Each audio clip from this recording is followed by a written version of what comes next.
Magpainit muna ako ng mantika sa kawali at igisa ko na rin yung bawang. Ihalo lang hanggang sa maglabas ng aroma. At isunod ko na rin ilagay yung sibuyas.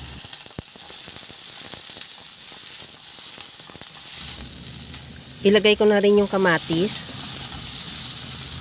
Ihalo lang din hanggang sa maluto yung kamatis.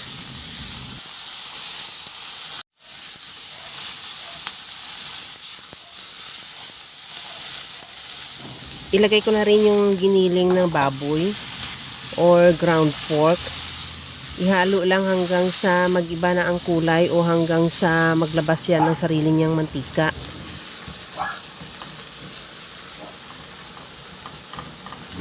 Okay na tong ating karni. Magtimpla na ako ng asin at paminta.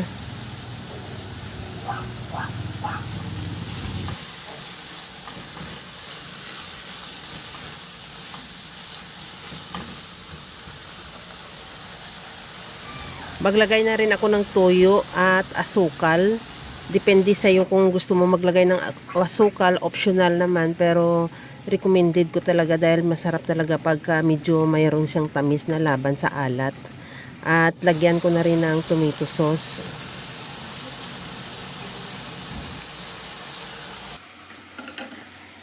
Ihalo lang din hanggang sa mag-reduce lang din yung toyo at tomato sauce.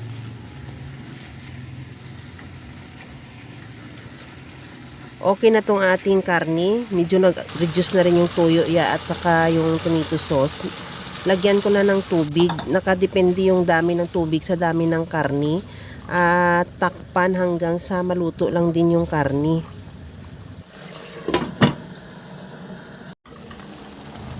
Tikman ko na muna kung kailangan pa siya ng dagdag na panimpla. Ilagay ko na yung siling labuyo at saka siling green. Depende sa iyo, optional din yan. Pero recommended ko rin dahil mas masarap din yung medyo may kunting anghang.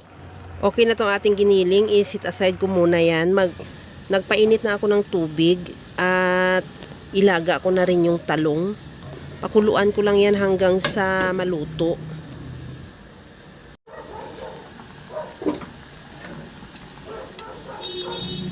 Luto na tong ating talong. Tanggalin muna natin yan sa tubig.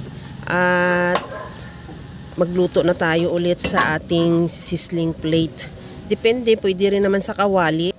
Kung wala kang sizzling plate.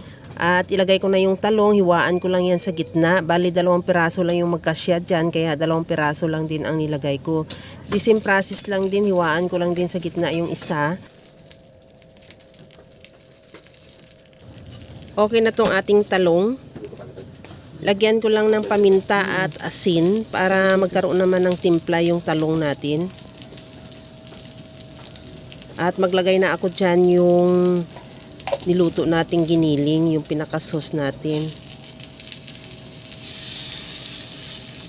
Depende sa iyo kung gaano karami ang ilagay mo. At lagyan ko na rin ng sutanghon na binabad ko na yan sa mainit na tubig. Kaya luto na yan.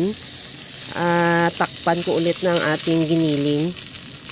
Ganyan lang ang process, paulit-ulit lang hanggang sa mabuo lang na matakpan lang ng ating sauce yung buong talong at the same time yung sotanghon. At garnisan ko lang din yan ng siling green at siling labuyo kasi wala nga akong spring onion. Kung may spring onion ka, mas maganda. At ready to serve na yung ating napakasarap na sizzling talong con carne. Kaya mga kalasa, kung nagustuhan mo yung ating video, please like na lang at pakishare na rin sa inyong mga friends.